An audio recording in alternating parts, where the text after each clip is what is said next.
Hello there, it's Juliana Michaels and welcome to part 2 of my mixed media card making series. Today I'm taking you step by step through creating the embellishments for this card, from stamping and watercoloring the flowers to assembling everything with foam tape for beautiful dimension. I'll also share some of my favorite tips and tricks for adhering layered elements that's a total game changer. Whether you watched part 1 or you're jumping in here, I think you're going to pick up some helpful techniques. Now let's get into it.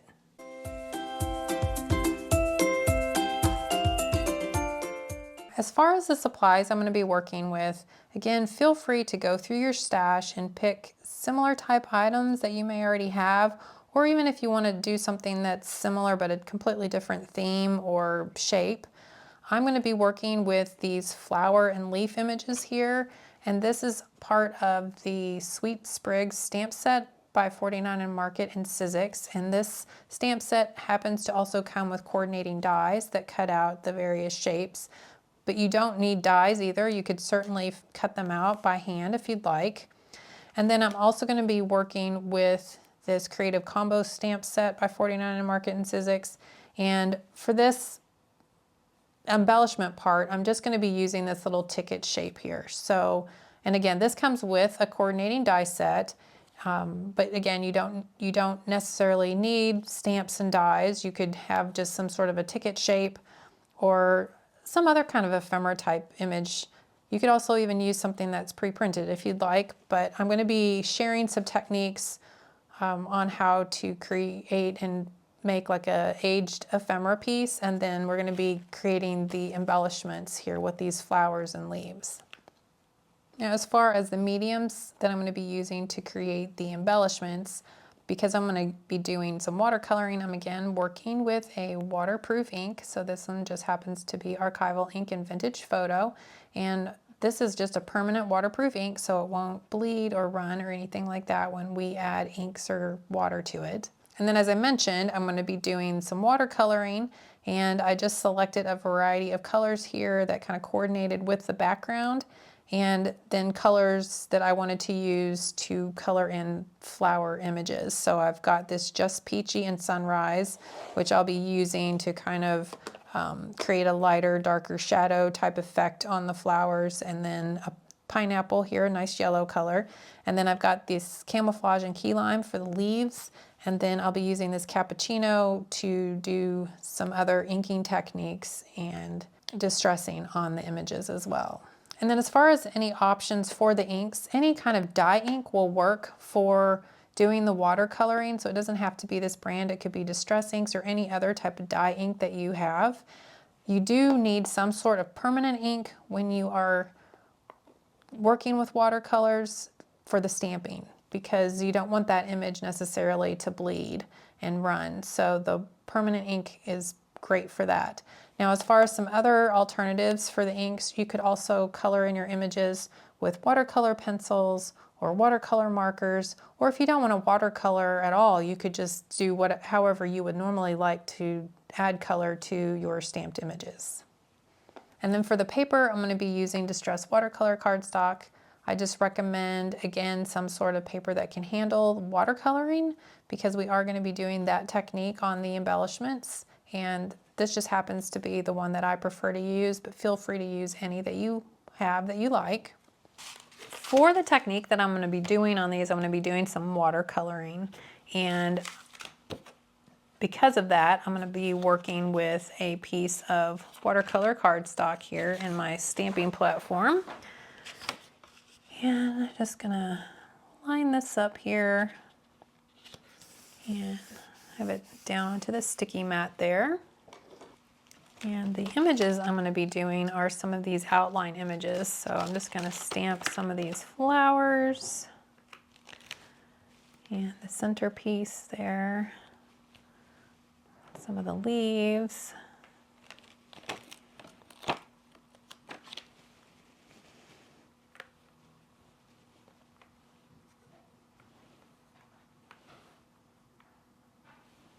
And I'm just leaving a little space between them so that I can cut them out easily.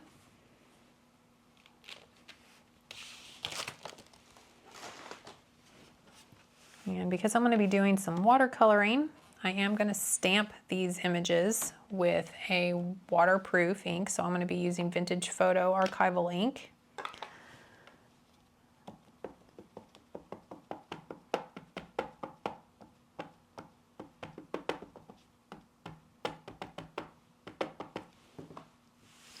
Stamp that over onto our paper here.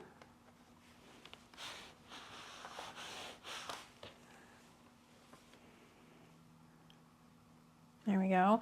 And now another thing to keep in mind too is when you're stamping on watercolor cardstock, you're not always going to get like a perfect impression just because of the texture and thickness of a watercolor paper.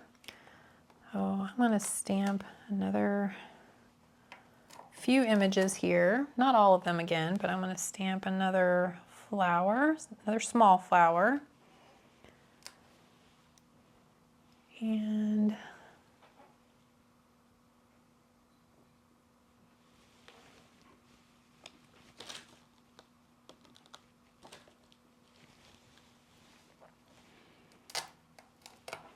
stamp another.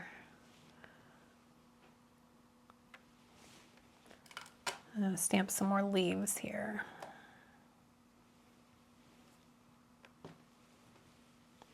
You basically just repeat this process till you have enough images. You know, if you like to make extras of things, you could just, you know, make a bunch of these and have them ready to go to color in however you wanted to color them.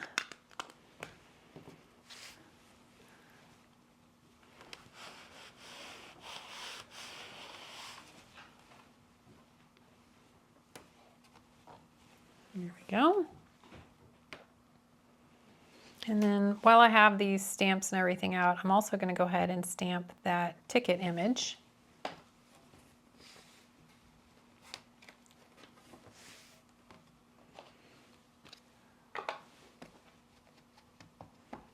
I'm just going to ink that up.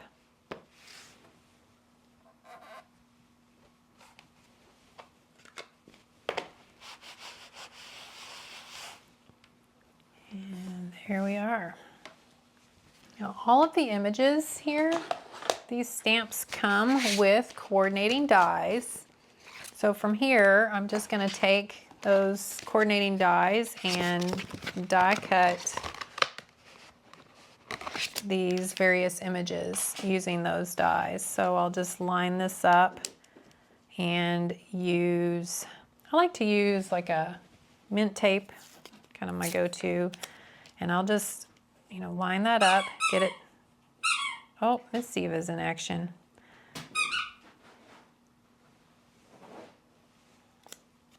So I'll just line that up and then just use this tape to kind of help hold it in place. On these longer pieces, I like to do a little bit bigger, or I like to do at least a couple pieces on there just so it doesn't slide. And then I'll do that same thing for the flowers and leaves. Now the next step here we're going to do is color our images, and I'm just going to be using a water brush. So this is just a brush and it's got water in it here, but you could also use a paintbrush and just a jar of water.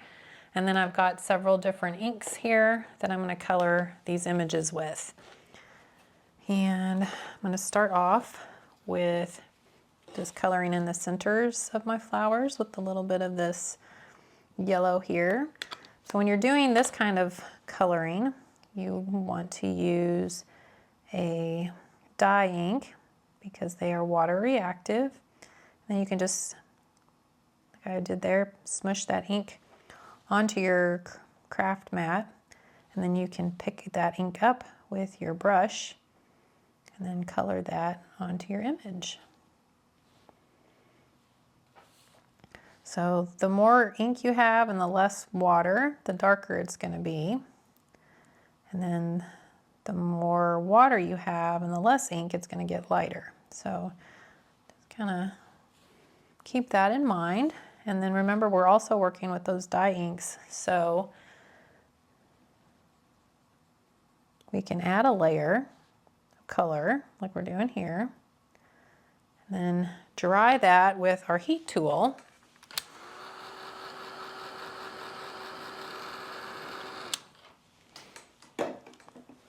And then you can go back in and darken that up a little bit by adding another layer of color.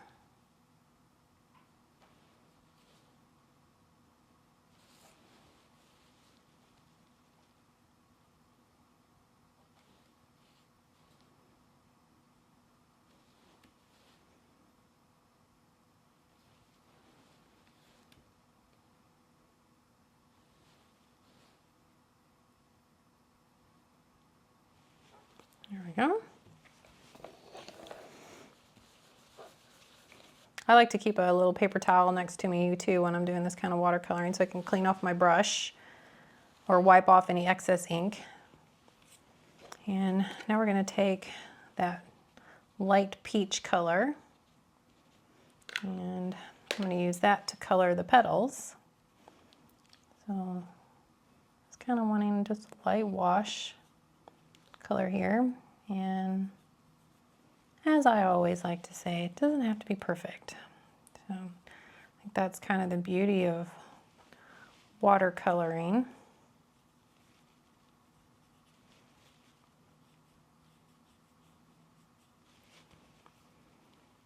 Just adding this light color to all the petals.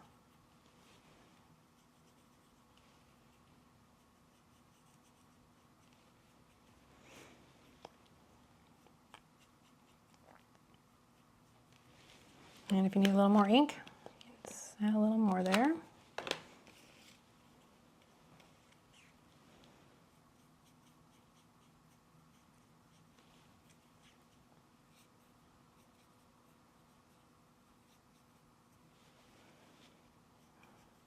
And I kind of like almost intentionally try to not color it in perfectly because it really, I feel like that adds even more to that watercolor effect. Now, if you don't have a darker shade of a color and you want to, like we did on the centers here, add that little bit of a like highlight and shadow effect, you can dry these with your heat tool like we did earlier. We'll just give that a little dry. And you can repeat another layer of that lighter color and that will add a little bit of shadow to that flower. Now, if you have a darker color like this one here, this is this, it's called Sunrise. You could do that same thing with a darker color. And I always recommend just adding a, make sure you got some water in there with it so it's not too dark when you add that second color in. So you can see here's the same color, here's that other color, and they both give you a nice effect.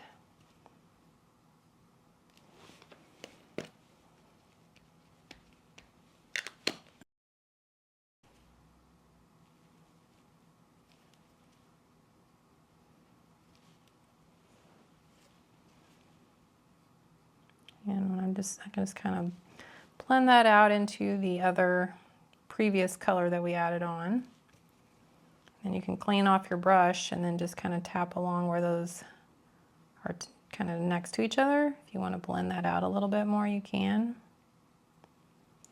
Or you can kind of leave that. Adds a little bit of interest to kind of have that little bit more harsh edge.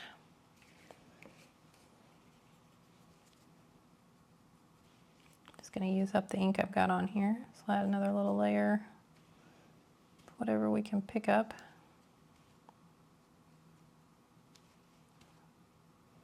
And again, kind of just thinking about where the shadows would be on the petals here, kind of more towards the center.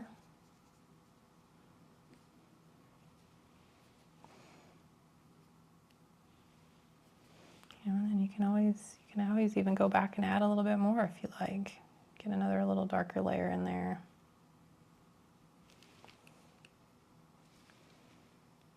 There you go. And then now I'm going to do that same process here for the leaves, and I'm going to use this lighter green and a darker green to color those in. So I'll have some dark and some light, just to give a little interest to things.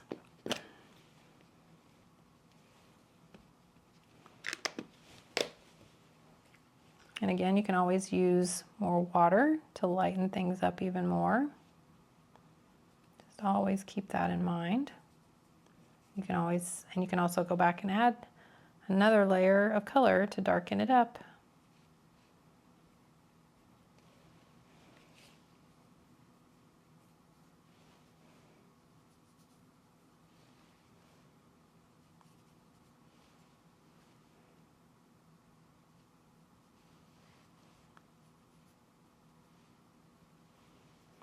And if you don't have these kind of inks, you could also use watercolors to do this technique for coloring. You could also use markers. Got watercolor markers or watercolor pencils. You could use those.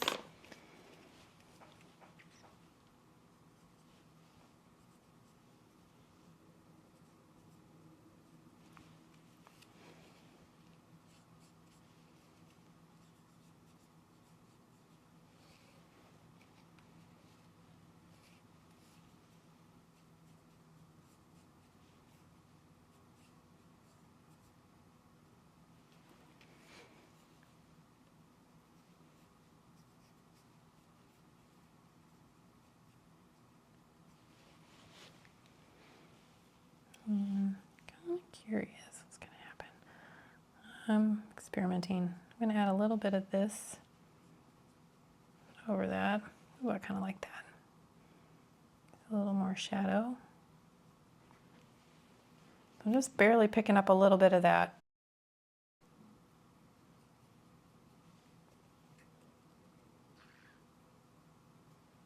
And a little water to blend it. There we go. Ooh, I like that. And on these, go back and pick up a little more ink.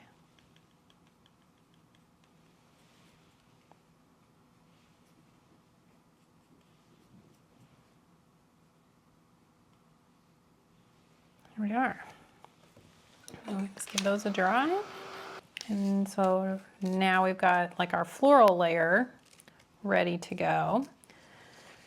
And then this is that ticket piece, and what I'm thinking is that this is going to kind of tuck in behind my flowers. So I'm going to color it and kind of make it look like a vintage ticket. So I'm going to take this light brown cappuccino, smush a little bit of it onto my mat here and spritz that with some water. And then I'm just going to dab this into that ink. And I don't want it super dark, so now I'm just going to take a paper towel and just dab off lightly some of that ink. So I want it to just look real, give that just kind of an aged effect, kind of make it vintage looking. And we'll just give that a quick dry. And then the final step for this is I'm going to take that same ink color and a little blending tool here, and I'm just going to ink around the edges of this.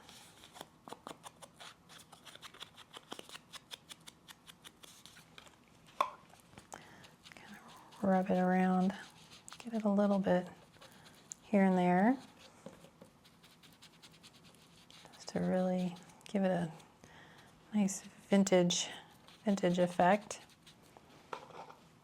And then the last thing I'm going to do with this is I'm going to take my water bottle and I'm going to slowly pull this trigger. You can also pull this off and just do splatters like this. Let's just do that. Just tap, tap, tap.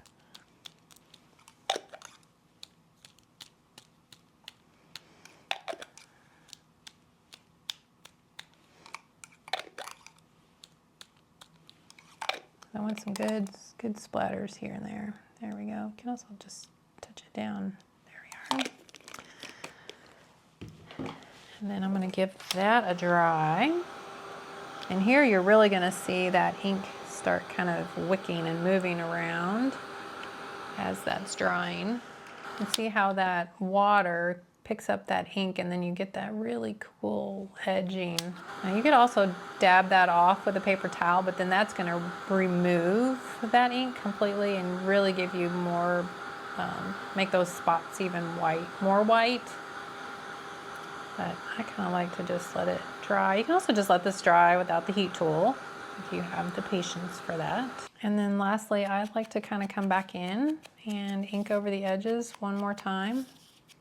That will also, you can kind of like cut back on that, anything that's super bright, but there's our little ticket. We're still adding layers, and another favorite way that I like to add layers is using foam tape. Now this is 1 millimeter thick, so it's really pretty thin, and I like this because it doesn't add too much bulk. Where, you know, some of there are thicker ones out there, like there's 2 millimeter or 3 millimeter thick foam tape, and this one is just, I don't know. This is the one I prefer. And I like to work with these big squares and these little squares to adhere my layers onto my card. But like on these flowers, we can just add some little squares to the back of them. And then the same things with these leaves.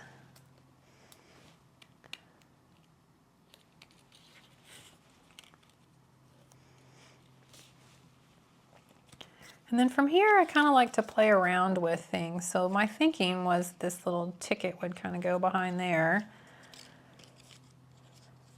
And then would add like a little cluster of these flowers and leaves kind of along the side of it there.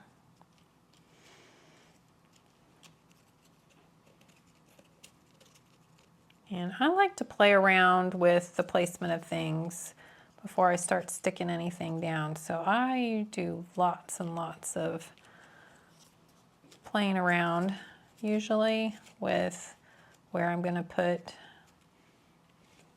things like this, especially with this many different layers and pieces.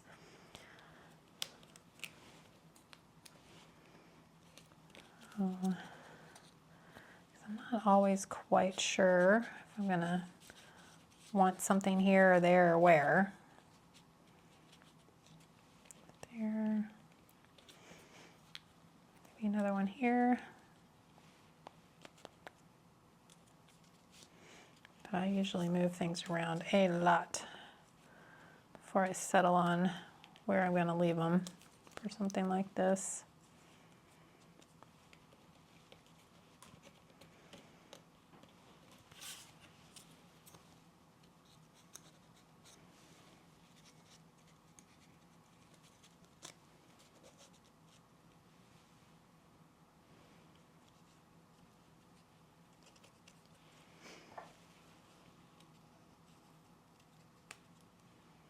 And then once I kind of get them figured out where I want them to be, I like to use a piece of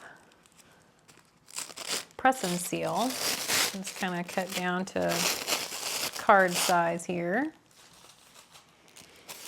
And I can lay that over the top of these carefully. And then pick up all my little pieces. And I can flip it over and add adhesive anywhere that I need to add adhesive. So whatever kind of adhesive you like to use. I don't use a lot of liquid adhesive unless I'm like gluing little die cuts together. I use a lot of foam squares and like roll tape like this. But then I'm just going to go back in here and add some more foam squares here and there underneath here to adhere things. And then I can start peeling off the liners to stick them down.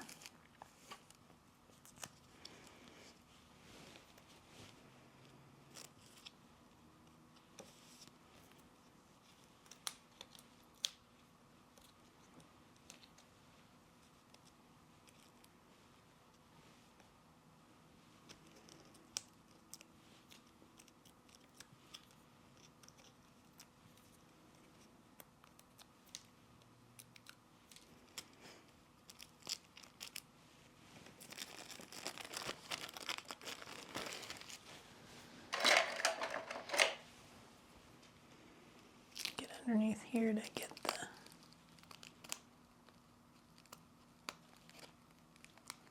liner off of this one. Sometimes it feels like a little bit of surgery, but get there.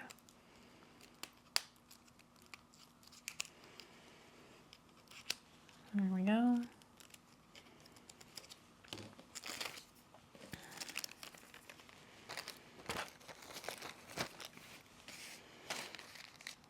And then you can kind of, just kind of double check everything before you completely commit.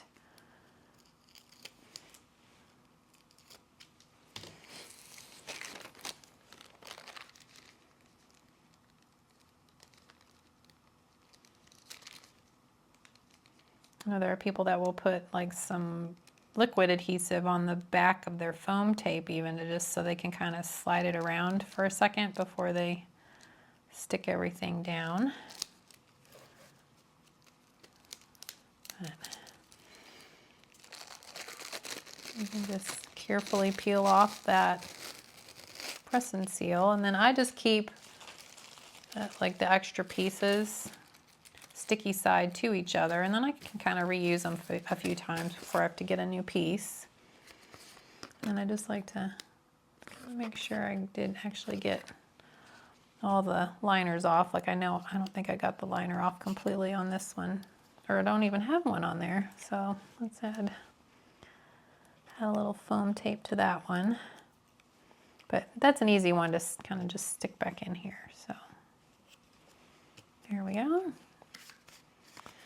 And now the final step is just to add a little sentiment if you like, and then mat this onto a background paper.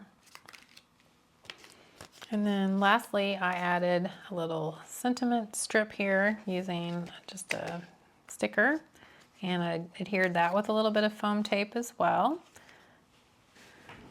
And then last but not least, we can adhere this to a card base. So I like to just adhere a little strip across the top here and around the edges. Again, there are a lot of people that like to use liquid adhesive, which you certainly can. If you want to make sure it's not going to go anywhere, you could put the liquid adhesive in the middle. But I like to do this and then peel off just one piece of the adhesive and keep that end where my hand is here. Then I can line up, get everything centered, hold that in place. I'm still eyeballing it, but just looking for that, and then I can stick that down, and most of the time I've got it pretty straight. You can just flip that over, peel off the rest of the liners, and then your card is finished. I hope you enjoyed learning how to create these embellishments and picked up some helpful tips for assembling layered cards with dimension. That press and seal trick is such a game changer when you're working with multiple die cut pieces. It keeps everything exactly where you want it while you add adhesive. If you missed part 1 of this series, be sure to go back and give it a watch. I walk through my approach for building the mixed media background and share why the order of your layers matters so much. You can find links to all of the products I used in the description box below, along with a visual supply list for quick reference.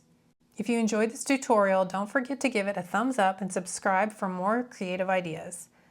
And I'd love to hear from you in the comments. Do you have a favorite trick for assembling dimensional cards? Until next time, stay crafty, my friend.